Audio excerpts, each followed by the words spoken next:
एक रेश्मा क्रिएशनमध्ये माझा सर्वांना नमस्कार.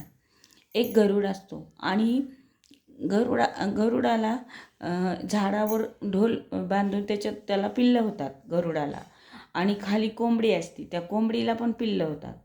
तर एक गरुडाचं पिल्लू खाली पडतं लहानपणीच, आणि ते त्या कोंबड्यातच मोठं होतं. आणि मग त्याला उडताच येत नाही, म्हणजे त्याला असं वाटतं की आपण कोंबडीची, त्याला उडता येतच नाही. एक दिवस ते गरुड पाहतो की हे पिल्लू तर आपलं आहे, मग ह्याला उडता का येत नाही. मग त्याला म्हणतो उडत, तो म्हणतो मला नाही उडता येत, मी कोंबडी आहे. तो म्हणतो उड. तर तो उंच ह्याच्यावर घेऊन जातो त्याला शिखरावर, आणि वरून ढकलून देतो आणि ते उडायला लागतं. मग त्याला कळतं की आपण खरंच उडायला लागलो.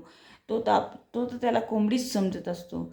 अशा प्रकारे माणसात पण काही गुण असतात, आणि ते त्याच्या ह्याने ते हे आपण आपलेच हे करावे लागतात, किंवा दुसऱ्यांनी सांगितल्यावर आपण तसं करायला पाहिजे. म्हणजे आपल्यात काय कला आहे ते कुणी बोललं तर ती आपण आपल्यात करून बघायला पाहिजे की आपल्यात खरंच कला आहे का. तसंच त्या गरुडाच्या पिल्लाला वाटतं की आपण कोंबडी आहे आणि आपल्याला उडताच येणार नाही. त्याप्रमाणे आपण चांगल्या माणसात बसल्या पाहिजे, मोठ्या माणसात उठलं पाहिजे, आणि आपल्यात जी कला आहे ती सर्वांना दाखवली पाहिजे. नाहीतर गरुडात कोंबडीच्या पिल्लात बसला तसंच होऊन बसायचं की आपल्याला उडताच येणार नाही.